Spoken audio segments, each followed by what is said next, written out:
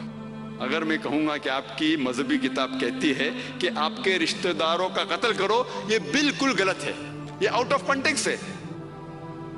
Context میں یہ ہے کہ آپ کی کتاب کہتی ہے کہ باطل سے جھگڑا کرو حق کے لیے, چاہے وہ آپ کے رشتہ دار ہو. اگر حق کے لیے آپ جھگڑا کر رہے ہیں تو حق کے لیے جھگڑو, چاہے اپوزٹ سائڈ پہ دوسری طرف آپ کے دشمن ہے یا دوست ہے یا رشتہ دار ہے. اگر کانٹیکسٹ میں کہا گیا تو صحیح ہے, حق کے لیے جھگڑنا ہر ایک کا فرض ہے. اور جو لوگ یہ اچھالتے ہیں, جیسے جو لوگ اسلام کے خلاف لکھتے ہیں, وہ صحیح بخاری کی حدیث کو کوٹ کرتے ہیں. صحیح بخاری والوم نمبر 4 جلد نمبر 4 حدیث نمبر 46 کوٹ کرتے, کہتے ہیں کہ آپ کے صحیح بخاری میں لکھا ہوا ہے, آپ کے پیغمبر محمد صلی اللہ علیہ وسلم فرماتے ہیں کہ مجاہد وہ ہے جو جہاد کر رہا ہے اللہ کے راہ میں, اور اللہ ہی صرف جانتا ہے کہ وہ جہاد کر رہا ہے کہ نہیں. اور وہ ایسا انسان ہے جو پورے وقت نماز پڑھ رہا ہے یا روزہ رکھ رہا ہے. اور اگر مجاہد میدان جنگ میں اس کا قتل ہوتا ہے تو وہ جنت اسے ملیں گی, اور اگر وہ بچ کے واپس آتا ہے تو اسے بوٹی ملیں گی, مطلب جو دھن دولت ہے وہ اسے ملیں گی. تو لوگ یہ کہتے ہیں کہ کیسی کتاب ہے آپ کی کہ آپ اگر لوگوں کا قتل کرنے جہاد پہ جائیں گے تو آپ کو جنت ملیں گی, اور یہ اس حدیث کو اچھالتے ہیں. افسوس کی بات ہے کہ اگر ہم قرآن کا مطالعہ کریں, قرآن کہتا ہے تعالوا الی کلمۃ سواء بین بینکم, آؤ ہم اس بات کی طرف جو آپ اور ہم میں یکساں ہے.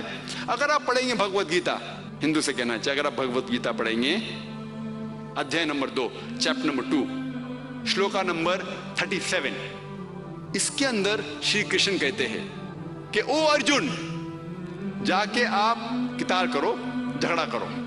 اگر آپ کی موت ہوگی تو آپ سورگ میں جائیں گے, اگر آپ واپس آئیں گے تو آپ کو اس دنیا کا عیش و آرام ملے گا.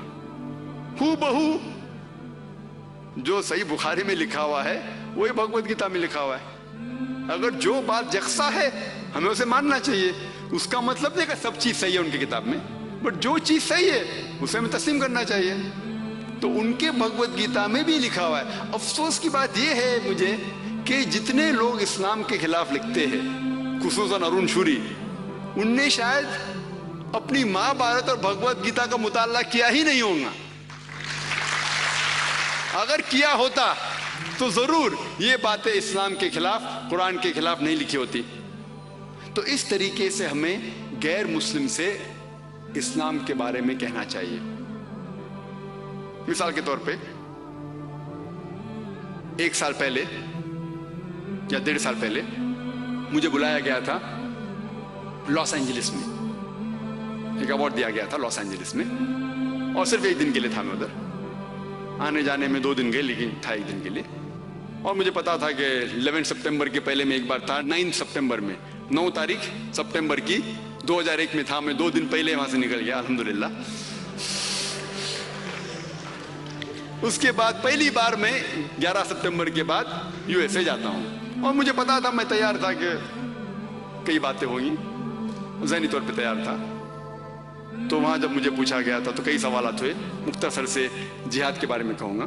میرے بیگ میں ایک کیسٹ تھی، جہاد اینڈ ٹیررزم، ٹیررزم میں جہاد اینڈ اسلامک پرسپیکٹو. اور جان بوجھ کے میں نے اس کسٹم آفیسر سے کہا کہ میں اسلامک کانفرنس کے لیے، اسلامک کانفرنس جاؤں جانچ پڑتال کے لیے، جان بوجھ کے. کیا مجھے کوئی موقع ملے گا دعوت کرنے کے لیے؟ امیگریشن میں تو دعوت کی میں نے، ابھی وقت نہیں بولنے کے لیے. پھر میں کسٹم آفیسر کے وہاں گیا، کیا آپ کے پاس ہے؟ تو میں نے کیسٹ دکھایا تو جہاد اینڈ ٹیررزم، آپ جہاد میں مانتے ہیں؟ میں بولا بالکل صحیح، میں مانتا ہوں جہاد میں. آپ کے عیسیٰ علیہ السلام بھی جہاد میں مانتے تھے. آپ کی اگر آپ کتاب پڑھیں گے بائبل، اولڈ ٹیسٹمنٹ میں بک آف نمبرز، اس میں لکھا ہوا ہے کہ جھگڑا کرو، لڑو. آپ کے عیسیٰ علیہ السلام نے کہا گاسپل آف لیوک میں کہ جا کے جھگڑا کرو. تو جس طریقے سے آپ کی کتاب میں لکھا ہے حق کے لیے جھگڑا کرو، اس جھگڑے میں بھی مانتا ہوں. تو اس طریقے سے کئی چیزیں ہوئی، گفتگو ہوئی. اور اس سلسلے میں ماشاءاللہ 8-10 کسٹم آفیسر ایک ساتھ جمع ہو گئے اور ایک مختصر سی تقریر ہو گئی. Sir can we ask you one more question? صاحب ایک سوال پوچھ سکتے؟ میں بولا نو پرابلم. میں میرے لوگ سے کہا فون کر کے، بھائی میں ادھر ہوں، آپ گھبراؤ مت، ذرا دعوت کر رہا ہوں میں. اور میں نے ان سے کہا کہ دیکھو آپ کے پاس بندوق ہے، اگر کوئی شخص نہیں جانتا کہ جو نیلا کپڑا پہنے ہیں وہ پولیس کا کپڑا ہے، وہ آپ کو دہشت گرد سمجھ سکتا ہے. تو ہنسنے لگے. ہو کسی کو لیبل دینے کے پہلے یہ جاننا چاہیے ہاتھ میں بندوق مطلب دہشت گرد ہو بھی سکتا ہے، نہیں بھی ہو سکتا ہے، پولیس بھی ہو سکتا ہے. آج کی تاریخ میں جو نمبر 3 جو غلط فہمی ہے وہ ہے کہ اسلام تلوار کے بل پر پھیلا. اور اس کا جواب ایک محرک، ہسٹورین ڈیلیسی اولیری دیتے ہیں ایک کتاب میں، Islam at the cross road, page number 8 پہ. اور وہ لکھتے ہیں کہ تاریخ سے ہمیں پتہ چلتا ہے کہ یہ افواہ کہ مسلمانوں نے اپنا دین تلوار کے بل پر پھیلایا، یہ سب سے بےہودہ افواہ ہے جو محرک نے ہمیشہ دہرائی ہے. ایک فیمس محرک لکھتا ہے کہ یہ جو افواہ ہے کہ مسلمانوں نے اپنا دین تلوار کے بل پر پھیلایا، یہ سب سے ایبزرڈ فنٹاسٹک متھ ہے، بےہودہ افواہ ہے جو محرک نے ہمیشہ دہرائی ہے. اور ہم تاریخ کا مطالعہ کریں گے تو ہمیں پتہ چلتا ہے کہ مسلمانوں نے اسپین پر 800 سال حکومت کی، لیکن زبردستی کسی کو مسلمان نہیں بنایا. اس کے بعد کروسیڈرز، عیسائی لوگ آئے اور مسلمانوں کا نام و نشان مٹا دیا. ایک بھی مسلمان کھلم کھلا آزان بھی نہیں دے سکتا تھا اسپین کے اندر. عرب ممالک، عرب لینڈ، تقریباً 1400 سال سے ہم اس کے اوپر حکومت کر رہے ہیں. کچھ سال کے لیے برٹشرز آئے، کچھ سال کے لیے فرینچ آئے، لیکن اوور آل کلی طور پہ ہم نے 1400 سال عرب ممالک پہ حکومت کی اور اب بھی کر رہے ہیں الحمدللہ. آج اسٹیٹسٹکس یہ کہتی ہے کہ آج تقریباً 140 لاکھ عرب ہے، 14 ملین، 140 لاکھ عرب ہیں جو کاپٹک کرسچنز ہیں، جو عیسائی ہیں، زمانے سے عیسائی ہیں. یہ 140 لاکھ عرب جو عیسائی ہے وہ شہادت دے رہے ہیں کہ اسلام تلوار کے بل پہ نہیں پھیلا. اگر ہم چاہتے تو ہر عرب کو تلوار کی نوک کے اوپر اسلام قبول کرنے پہ مجبور کر سکتے تھے. یہ 140 لاکھ عرب عیسائی شہادت دے رہے ہیں کہ اسلام تلوار کے بل پہ نہیں پھیلا. یہ ہمارا ہندوستان جو ہمارا ملک ہے، مسلمانوں نے اس ملک پر 800 سال یا 1000 سال اس پر حکومت کی. اگر ہم چاہتے تو ہر غیر مسلم کو تلوار کی نوک کے اوپر اسلام قبول کرنے پہ مجبور کر سکتے تھے، لیکن یہ بات نہیں ہے. آج کی تاریخ میں 80% سے زیادہ ہندوستانی غیر مسلم ہیں. یہ 80% سے زیادہ ہندوستانی جو غیر مسلم ہیں وہ شہادت دے رہے ہیں کہ اسلام تلوار کے بل پر نہیں پھیلا. 80% سے زیادہ غیر مسلم اس ملک میں ہندوستان میں ہیں، وہ آج کی تاریخ میں شہادت دے رہے ہیں کہ اسلام تلوار کے بل پر نہیں پھیلا. اور یہ راجدھانی جو دلی ہے جہاں ہم آج ہیں، آپ جانتے ہوں گے کہ مسلمان کی بھی راجدھانی تھی. آپ جانتے ہیں اس شہر میں بھی آج کی تاریخ میں 80% سے زیادہ یا 75% کم از کم ہوں گے جو غیر مسلم ہوں گے. یہ شہادت دے رہے ہیں کہ اسلام تلوار کے بل پر نہیں پھیلا. آپ اگر دیکھیں گے انڈونیشیا، جس میں سب سے زیادہ مسلمان آج دنیا میں ہیں 20 کروڑ کے اوپر، وہ شہادت دے رہے ہیں ادھر کوئی بھی اسلامی آرمی نہیں گئی، کوئی بھی اسلامی فوج نہیں گئی انڈونیشیا میں. ملیشیا میں 50% سے زیادہ مسلمان ہیں، کوئی بھی آرمی، کوئی بھی مسلمان کی فوج ملیشیا نہیں گئی. ایسٹ کوسٹ آف افریقہ جہاں مسلمان آج بستے ہیں، کون سی اسلامی فوج گئی ادھر؟ کوئی بھی فوج نہیں گئی. یہ سب شہادت دے رہے ہیں کہ اسلام تلوار کے بل پر نہیں پھیلا. اور آج اگر آپ اسٹیٹسٹک دیکھتے ہیں، ایک میگزین ہے پلین ٹروتھ جو کرسچن مشنری نکالتے ہیں، ان نے ایک سروے کیا تھا کہ 50 سال کے درمیان جو مذاہب ہے، جو بڑے بڑے مذاہب ہے، میجر ریلیجن، ان میں کتنا پرسنٹیج گروتھ ہوا، کتنے لوگ بڑھے. اور ان نے ایک سروے کیا تھا 1934 سے لے کے 1984 میں، 1934 سے لے کے 1984 کے درمیان، یہ 50 سال میں جو مذہب کی بڑھوتری ہوئی، بڑے جو مذہب، اس کی فیصد دی گئی تھی. اور نمبر 1 تھا اسلام، 235%.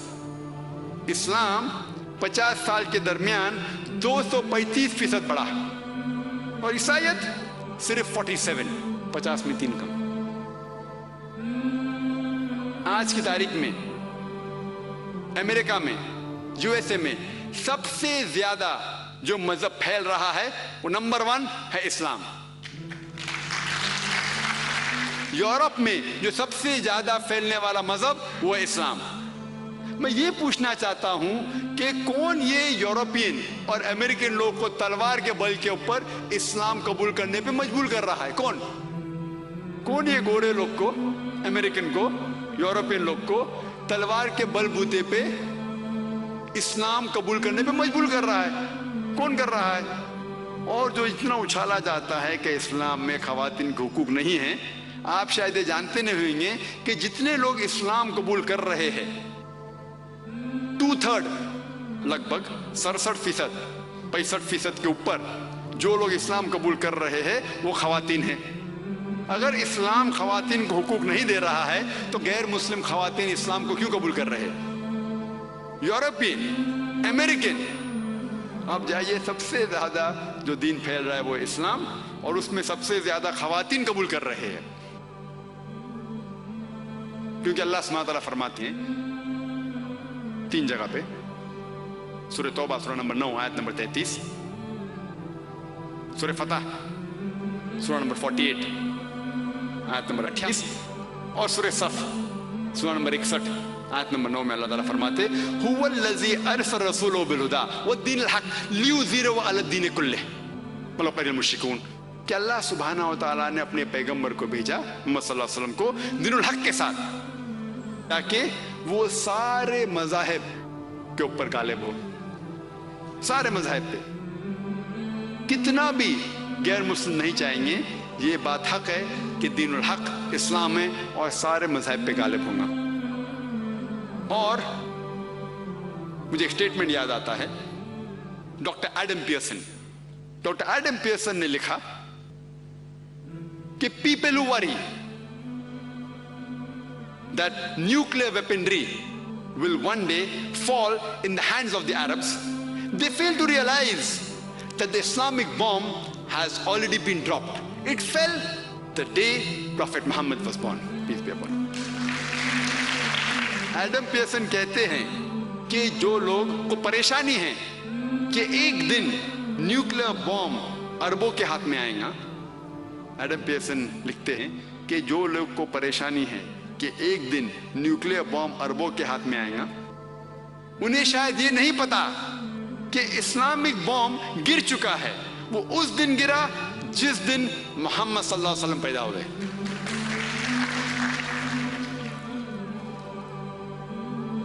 چوتھی غلط فہمی،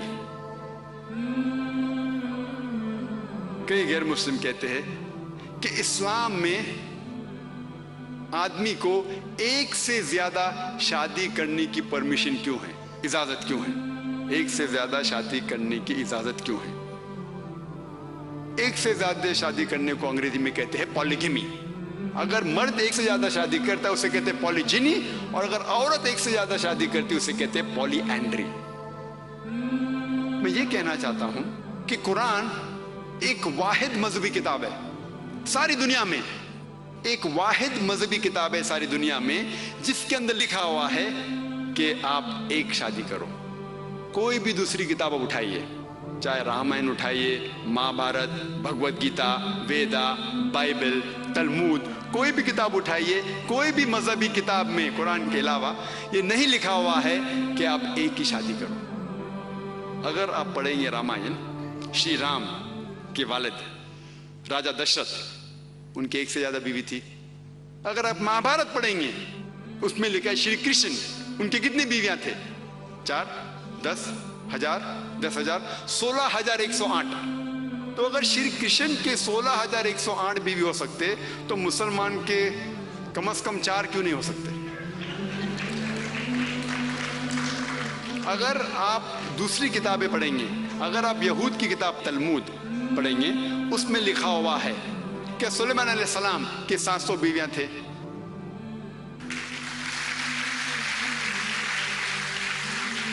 ابراہیم علیہ السلام کے 3 بیویاں تھے. تو اسی طریقے سے اگر آپ اولڈ ٹیسٹمنٹ پڑھیں گے، نیو ٹیسٹمنٹ پڑھیں گے، بائبل پڑھیں گے، اس سے ہمیں یہ معلوم پڑتا ہے کہ Bible, old testament, new testament, یہود کی کتاب یا عیسائی کی کتاب میں کہیں بھی ممانعت نہیں ہے، کہیں بھی یہ نہیں کہا گیا ہے کہ آپ ایک سے زیادہ شادی نہیں کر سکتے. حالانکہ ان کی کتابوں کے حوالے سے آپ کتنی بھی کر سکتے ہیں، 2، 10، 15,000، 10,000، 20,000، کوئی رکاوٹ نہیں ہے. یہ تو بعد میں یہود کے ربائے گنشم بن یہودا 10ویں یا 11ویں صدی میں انہوں نے کہا کہ یہود لوگ ایک سے زیادہ شادی نہیں کرنا چاہیے. وہ تو کرسچن چرچ ہے جو ابھی بینڈ لگائے کہ کرسچن ایک سے زیادہ شادی نہیں کرنا چاہیے. اسی طریقے سے اس ملک ہندوستان میں ایک ہندو میرج ایکٹ پاس کیا گیا تھا 1954 میں. ایک اسپیشل ہندو میرج ایکٹ پاس کیا گیا تھا اس گورنمنٹ کے ذریعے، جن نے کہا کہ ہندو اس دیش میں ایک سے زیادہ شادی نہیں کر سکتا. لیکن کتابوں کے حوالے سے آپ کتنے بھی کر سکتے ہیں. یہ تو حکومت، ہندوستان کی حکومت نے ایک لا پاس کیا ہے اسپیشل ہندو میرج ایکٹ 1954 میں. اس لا میں پاس کیا گیا ہے کہ ہندوستان میں ہندو ایک سے زیادہ شادی نہیں کر سکتا. لیکن ان کی کتاب کے حوالے سے آپ کتنی بھی کر سکتے ہیں. اور ایک اسٹیٹسٹکس ہے گورنمنٹ آف انڈیا کی، اسٹیٹس آف وومن ان اسلام، جس میں لکھا ہوا ہے پنا نمبر 66 اور 67 پہ، 66 پہ لکھا ہوا ہے. اس کا ایک سروے ہے کہ پالیگیمس میرجز ان انڈیا، کتنے لوگ ایک سے زیادہ شادی کرتے ہیں ہندوستان میں. اور وہ سروے میں یہ لکھا گیا تھا کہ ہندوستان میں مسلمان لوگ 4.31% ایک سے زیادہ شادی کرتے ہیں. 4.31% پالیگیمس میرجز. یعنی ہندوستان میں مسلمان لوگ 4.31% ایک سے زیادہ شادی کرتے.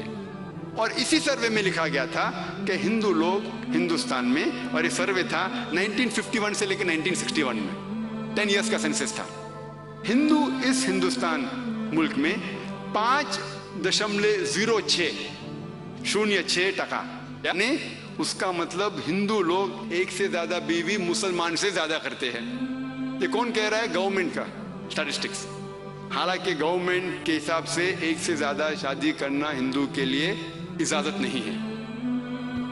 آؤ ہم دیکھیں قرآن مجید اس کے بارے میں کیا کہتا ہے.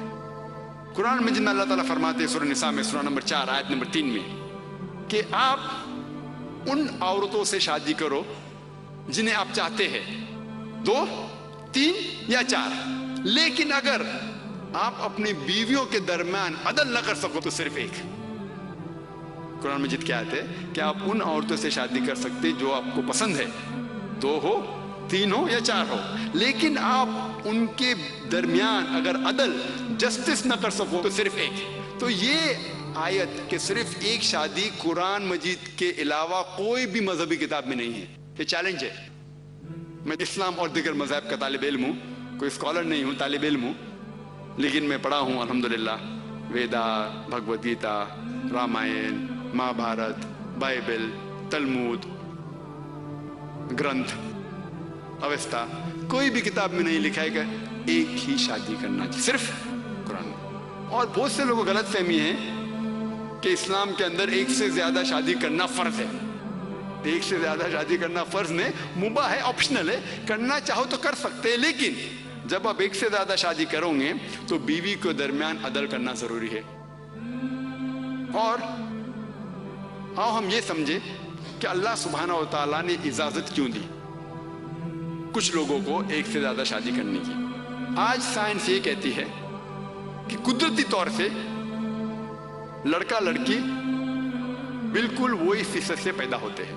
لڑکا لڑکی، عورت مرد 50-50% کے درمیان لگ بھگ پیدا ہوتے ہیں. لیکن اگر آپ کوئی بھی پیڈیاٹیشین سے پوچھیں گے جو بچوں کا ڈاکٹر ہے، وہ کہے گا کہ لڑکی کو بیماریوں سے لڑنے کی، جراثیم سے لڑنے کی زیادہ طاقت ہے. کوئی بھی ڈاکٹر آپ کو کہیں گے. تو بچپن میں ہی آپ دیکھیں گے زیادہ لڑکوں کی موت ہوتی بنسبت لڑکیوں کی. تو بچپن میں ہی آپ دیکھیں گے، پیڈیاٹک ایج میں آپ دیکھیں گے لڑکیاں لڑکے سے زیادہ ہے. زندگی بڑھتی ہے، بڑھنے کے بعد کئی لوگ مر رہے ہیں.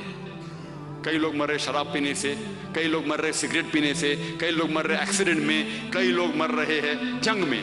اور اکثر یہ سارے حالات میں آدمی زیادہ مرتے ہیں، مرد بنسبت عورت سے زیادہ مرتے ہیں.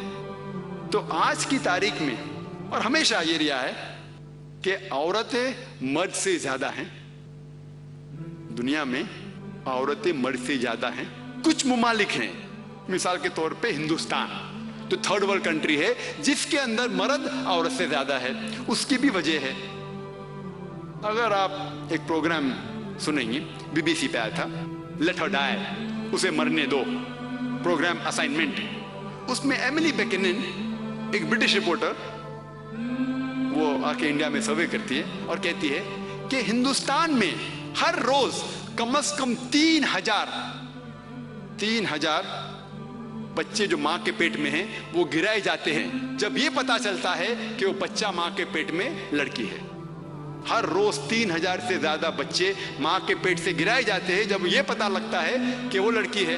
یعنی سال میں تقریباً 10 لاکھ سے زیادہ، مور دین 1 ملین بچے جو ماں کے پیٹ میں جب یہ پتا چلتا ہے کہ لڑکی ہے انہیں گرایا جاتا ہے ہندوستان میں، ہمارے دیش میں.